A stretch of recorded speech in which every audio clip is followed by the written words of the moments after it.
Hello, and welcome to the Direct Supporter Training Certification. This training is about your new role as a direct supporter. It is essential for your certification that you print out the workbook for this module and complete it as we walk through the training today. If you do not have the workbook printed out, please pause this recording and print it, and then return and proceed with the training. At the end of this training today, we will talk about the certification requirements and what you are responsible for beyond the completion of this workbook in order to become certified. Let's get started.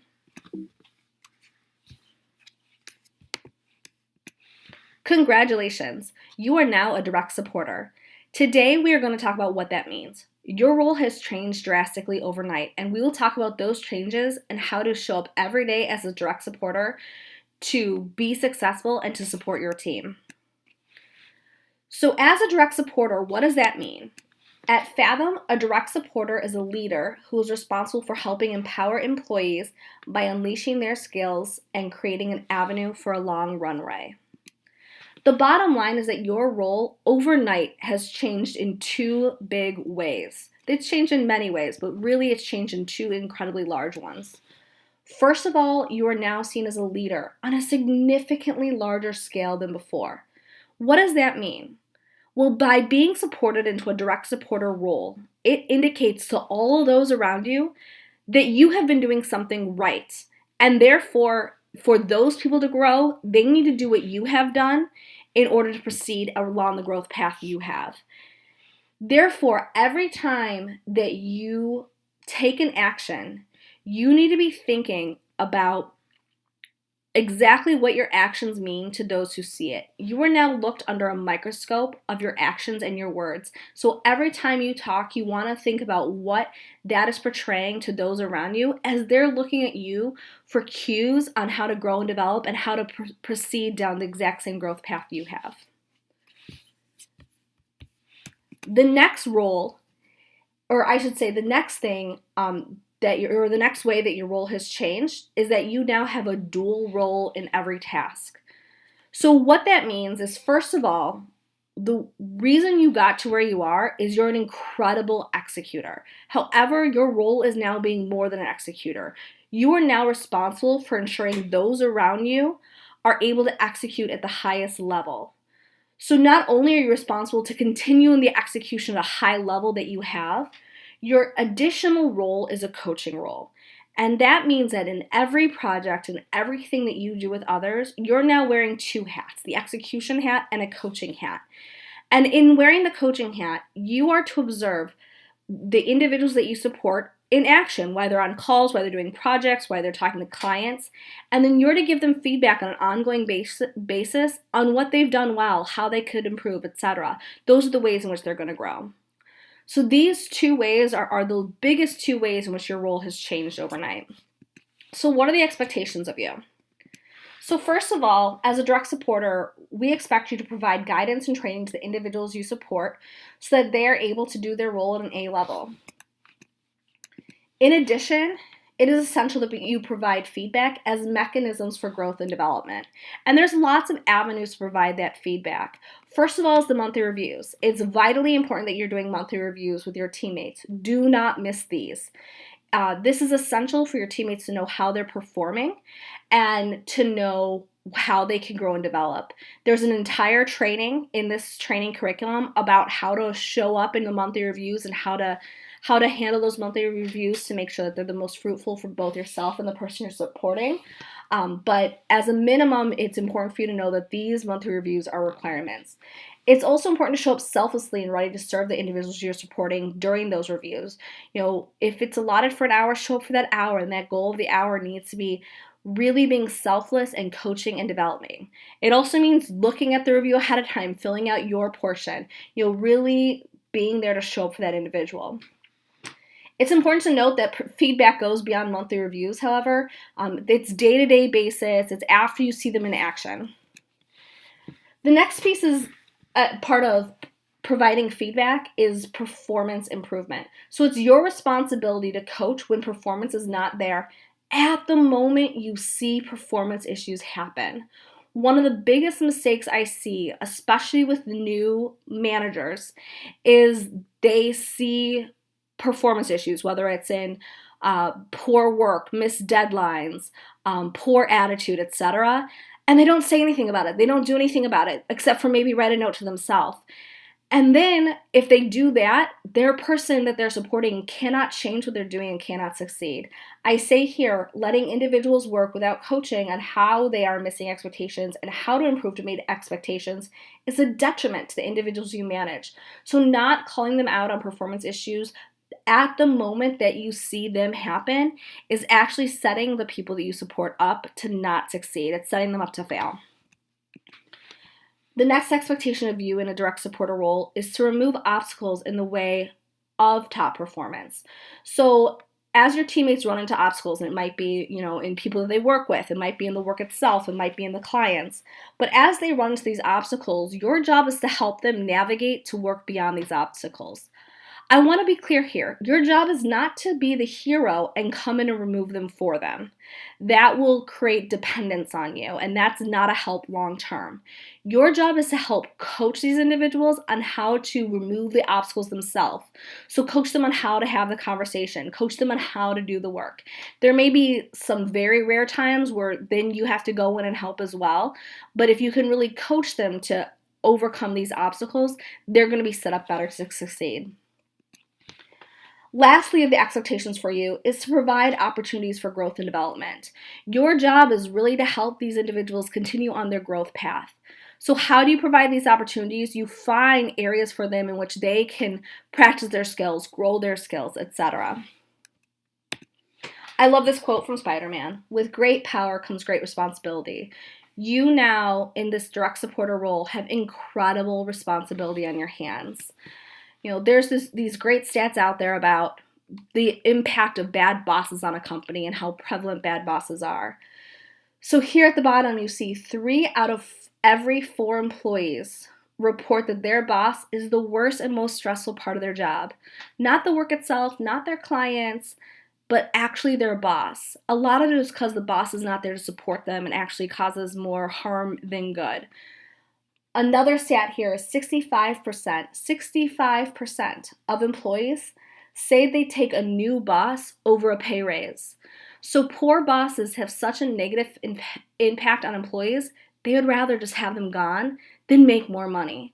So it is essential that everyone in our company is actually an incredible boss and not a detriment to our employees. And I believe that we all will be the case, but there are some ways that in a direct supporter role you can work on to make sure that you're providing the value that your teammates are looking for.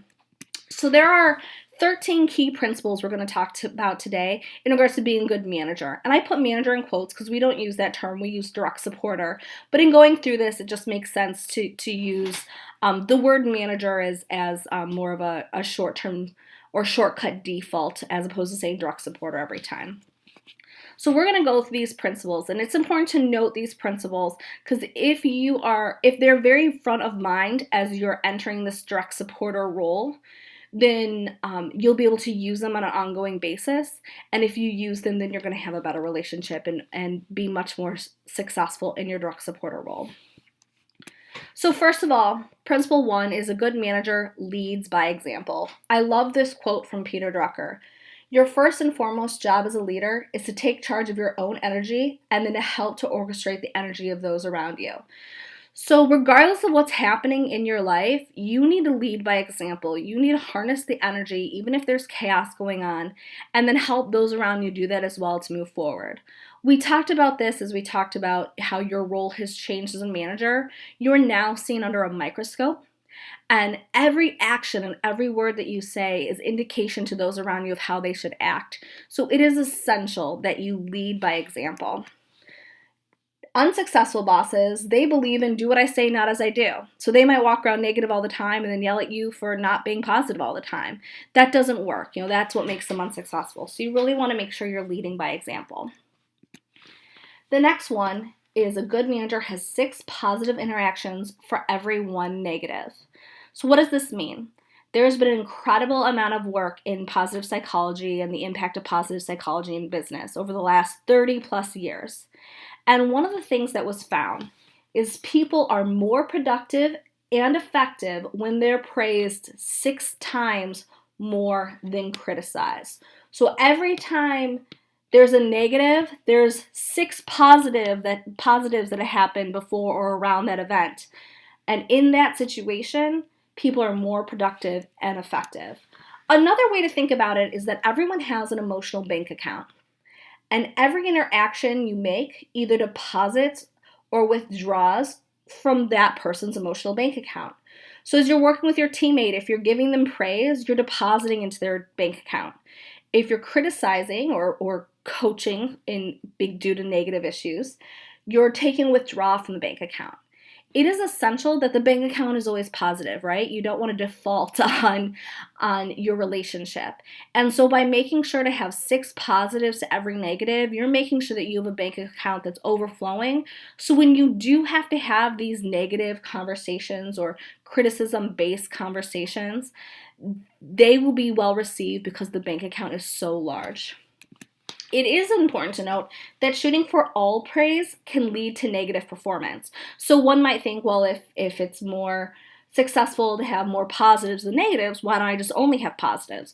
Well, that can be incredibly detrimental. And I mentioned a little bit earlier that by even not talking about performance issues as they arrive, it's detrimental to the individual's performance. In any time in coaching someone, you're going to have to talk about something negative. If for no other reason than it helps them move forward and be better at what they do. Not every single person's perfect. Nobody's perfect. So by helping coach them on what they can improve on, the better. If you neglect to do negative or criticism, then you're actually going to cause negative performance. So you're going to need to balance it, but the right balance to strike is 6 positives for every negative. Next is a good manager praises in public and criticizes in private. This is essential. You should never criticize someone publicly. It hurts your relationship with them, their trust in you. It loses their respect they have for you. It also makes you look bad to the others around, and it creates a negative psychological safety and makes people feel that it's an unsafe environment. So it's important that whenever you do have to bring negatives to someone, you're doing it privately. On the flip side of that, there is a lot to be gained if you're praising in public. Not all recognition needs to be in public. You should be doing lots of recognition and in many different ways, and we'll talk about that later in this training. But it is essential that one of the ways that you praise people is publicly. And one of the reasons for this is it teaches others the behavior you're looking for and how to do it. When you praise someone publicly, it shows them as an example that others can lead and therefore shows them what exceptional is. A few things to note about when you're having conversations about, bringing up negatives with someone. Don't just lecture, it's about having a conversation. You want to ask for their feedback and thoughts. Help give them ideas on how to prevent that occurrence from happening again. By doing this, that will make people more willing to change. And also you want to talk about the mistakes yourself, the mistakes that you've had. By talking about the mistakes you've had, A, it shows that you're human and that you have some humility and helps build rapport with the person that you're supporting. But B, it also shows that it's okay. Sometimes mistakes happen and those can be worked through. And if you work through them, you can move forward just like you have shown you've done by becoming a direct supporter. There's a training in this curriculum about handling poor performance and what we call C performance. So you're going to get a lot of details in that training on how to handle these situations. But for the sake of this introductory to being a direct supporter training, it's just important to note that you always want to praise in public and you always want to criticize in private. Another thing to note is unsuccessful bosses talk behind their teammates' back. Talking behind your teammates' back is an incredibly detrimental thing to do to your own reputation. First of all, by talking behind someone's back, it doesn't fix the problem. But second of all, it's incredibly disrespectful, and it shows those around you that you're okay being disrespectful, and it indicates that you would likely talk behind their back too. So, in this new role, like I said, you're being held in a whole new light. As someone whose example we want to follow, and you want to make sure you're not doing things ever like talking behind someone's back. The next principle, a good manager has integrity, and really integrity is all about doing what they say they will do. So what does this mean? This means that if you say you're going to fix something, fix something. If you say you're going to send something to the person that you're supporting, send it to them. One of the most common things I see and mistakes I see new managers make, and sometimes, managers with a lot of experience make, and this mistake loses the integrity, is not showing up to meetings. Nothing loses credibility faster than not showing up to the meeting you said you would be at. Not showing up and giving notification is one thing, but let's say you have a monthly review or a one-on-one scheduled with the person that you're supporting. If you don't show up to their meeting, you're telling them that they don't matter, and that you're not your word because you accepted showing up to that training and now you're not there, or to that meeting and now you're not there. So you're not your word, you're not an integrity, but you're also showing that they don't matter. So it's really important. I see this misstep all the time. It's really important to be where you say you're going to be, and if you can't be there, notify people. But as a whole, to be a good manager, it's important to have integrity. Be your word. Do what you say you're going to do. The next principle is a good manager shows and earns respect. So some tips to earning respect. First of all, having a positive attitude. This has come up a few times already in this training, but the attitude that you put forward is incredibly important to those around you, because you are that example. And by always having a positive attitude, it allows people to gain respect for you. Be available to your employees. So I talked in the last slide about not missing meetings, but this goes beyond that. This is being available when your employees need them. And this does not mean that you need to be in person with them. Telecommuting is happening more and more, especially in supervisory relationships. If you're in a situation where you're not in the same office as the person that you're managing, you can still be completely present for them. And how do you do that? First of all, you tell them how you're present for them. You can reach me via Slack. You can reach me via email.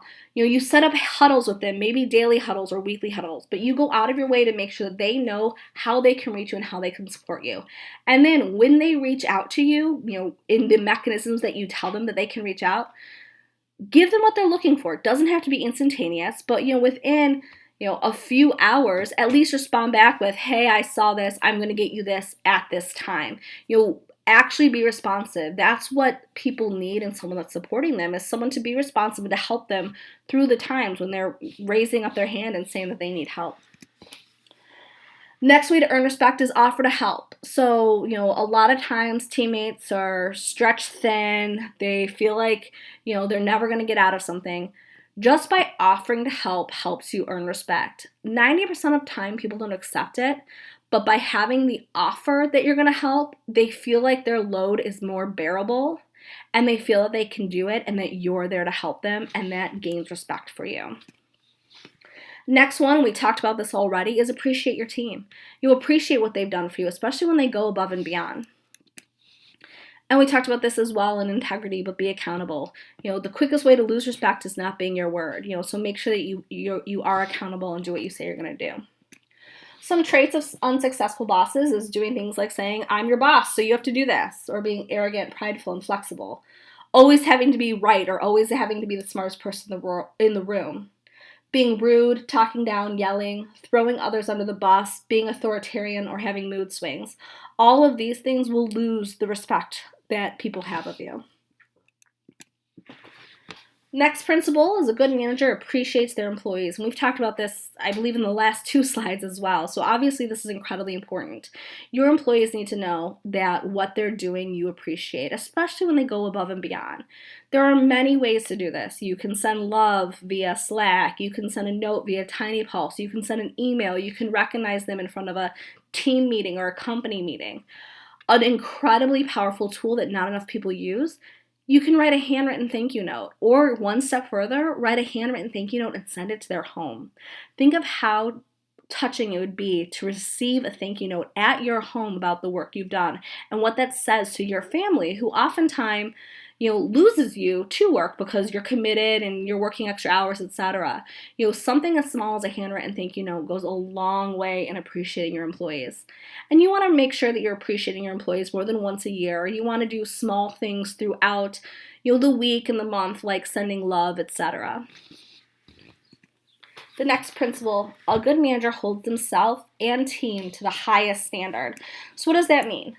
Good managers demand excellence, and they explain what excellence is. So it's beyond saying, you're not where you need to be, this is where you need to be. It's about really showcasing what that means. And we'll talk about that here in the next slides. But a good manager demands excellence.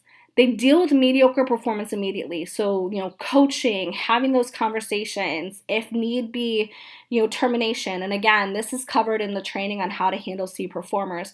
But allowing mediocre performance to live on your team is detrimental to the teammates around you.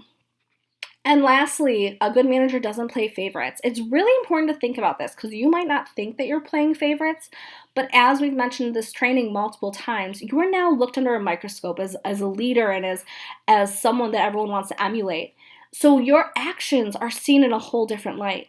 If you're going to lunch with the same person on a regular basis, you're always talking to the same person, you're more friendly with that person than others, that comes off as playing favorites. So you might think, oh, he's just my friend. But to those around you that are also being supported by you, they are going to start thinking that you're unfairly treated. So it's important that you don't play favorites. The next principle is a good manager provides clarity. So I love this quote. A ship needs a captain who knows exactly where it's supposed to go. There's nothing worse than having the destination constantly changed and the maps regularly replaced. So good managers are clear on what they want. So I mentioned this briefly in the last slide, but it's not about just having good high expectations. It's about explaining what those expectations are in an incredibly clear way and being consistent about them. Good managers show how daily tasks connect with long-term vision. So you're tracking hours in your day because of, here's the reason, here's the long-term vision. It goes beyond just day-to-day tasks. Being able to fill in those holes and show that long-term vision really provides the clarity that your teammates are looking for. Good managers are able to show that there's a light at the end of the tunnel when things get hard. Things are going to get hard. That's the reality of work. There's going to be good days and bad days. There's going to be times that we're just buried. And a good manager shows that there's a light at the end of the tunnel and shows how to get to the end of the tunnel quicker and is willing to roll up their sleeves and get there. And good managers communicate the why. So we talked about connecting daily tasks to a long-term vision, and this falls under that. Why am I tracking hours? Why do we care about profitability? Why am I doing this mundane task that I don't think I should be doing? If you communicate the why, it really goes a long way. And it's important to not just rely on common sense and to make sure to make it crystal clear to those around you. And good managers are accountable. This has come up almost in every slide, right? It's about providing clarity and clear direction and being accountable to what it is that you put out. Next, a good manager sets clear performance expectations. So a good manager gives constant feedback, and their teammates always know where they stand. This is one of the reasons we do monthly meetings, because people at a minimum deserve to know monthly where they stand and how they're doing. So every month your teammates should know how they're doing, and you can use the monthly review as your forum to provide this feedback. Don't assume they know. You need to be really clear on this, and the newest monthly reviews have brought in a whole level of clarity around this, but you need to be clear. You're exceeding expectations, you're meeting expectations. This performance is below expectations. In order to meet our expectations, we need to see X. You need to be incredibly clear. Clear expectations is the quickest way to improve an employee's performance.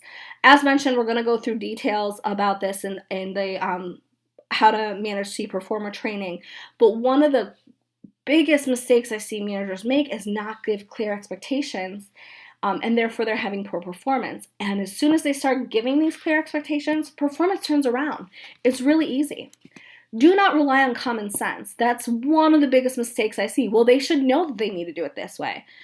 Well, maybe they should, but let's not rely on that. Let's make it not a should. Let's make it a they do. They do know because I told it to them. A good manager is constantly developing teammates. So what does that mean? A good manager is the biggest cheerleader for their team to the rest of the company, and that is known. They see it. They see you fighting for them. They see you giving them opportunities. They see you appreciating them. A good manager is an advocate for their team member's career, and that means you know where it is that they want to go in their career and that you're helping them get there. A good manager understand what motivates each team member. And it's important. You want to know what motivates them, and you want to know what their career goals are. And how do you do this? A lot of people ask me this. It's really straightforward. You ask them, where do you want to be in 5 years? And how can I support you to get there? And you ask them, what motivates you? Some people it's money. Some people it's recognition. Some people it's being able to provide security for their family. Some people it's flexibility. All of those things are okay. But it's important that you know what motivates them so you know how to move them forward. Another way to really take this to the next level is to do a DISC assessment, and you can work with myself, Elizabeth, on how to do that. But a DISC assessment really portrays what their motivations are and what you can do and what triggers you can pull as a manager to help them be successful. A good manager stays positive. We've talked about this a ton, but as goes you, goes your team. If you're all doom and gloom, your team's going to become doom and gloom. Negativity is cancerous. If you're positive, you stay calm, you radiate positivity, then they'll move forward. This doesn't mean that you're naive or lacking empathy. You can, talk about the negatives, be empathetic to a situation, but then, as an individual yourself, remain positive, show the future, show the light, etc. A good manager is trustworthy. This is incredibly important. Your teammates need to know they can trust you, and they know they can trust you by you earning their trust, right? You keeping things confidential that they talk to you about. You being in integrity, aka being your word, doing what you say you're going to do. And lastly, a good manager doesn't duck conflict. Instead, it deals with it directly. I see this play out all the time in a way that I would prefer it didn't, where a manager is in conflict with their direct supporter about something, or a manager sees two of their direct supporters being in conflict. And what tends to be human nature is avoiding it and just hoping it goes away. But as a leader, avoiding it is not something you can do. First of all, it's not a good trait of a manager. But second of all, it's just allowing negativity and cancer to fester and grow. So you need to deal with it directly. And there's incredible tools in this training curriculum about how to have these crucial conversations, how to give feedback, etc. So you can get the skills you need to have this. But it's important to note in this training that do not duck conflict. Instead, lean into it. Have these discussions, because if you can talk about it, you can fix it. So that is the training for today. I want to talk briefly about the certification requirements. So the first piece of the requirement is to fill out the workbook. But as you see on page 22 on the workbook, there's an assignment.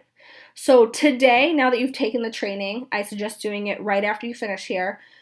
Write the top 3 skills you are going to start using immediately. So what top 3 things do you want to have front of mind, and in all your interactions with employees, you start using them? And then the next piece is examples of those skills you used over the last 30 days. I want to note the asterisk and the red at the bottom. It says examples need to be hands-on examples of how it was used in detail and the outcome. So I met with Susie. I've been making sure to do 6 negatives to every positive. So here's the 6 positives to every negative. Here's the 6 times I gave a positive. Here's the 1 time I gave a negative. And as a result, when I had to give a negative, this was the outcome because I've already built this bank account. We need a minimum of 3 examples for each time period. So if you look up here, it says complete after 30 days of training, so examples used over 30 days, and then complete after 60 days of training, so examples used after 60 days. So you should have 3 examples under 30 days and 3 examples under 60 days. So your certification requirements is to complete the course, which you have just done, congratulations, and fill in the workbook. The workbook is not complete until the 30 and 60-day recap is completed, which is on slide 23 or 22. And then once that is complete, return to Elizabeth. I will review it, and I will sign off, and you'll be certified that you've completed this program as part of the overall direct supporter certification. That is it. If you have any questions, reach out to myself, Elizabeth Lynch, and good luck with your certification.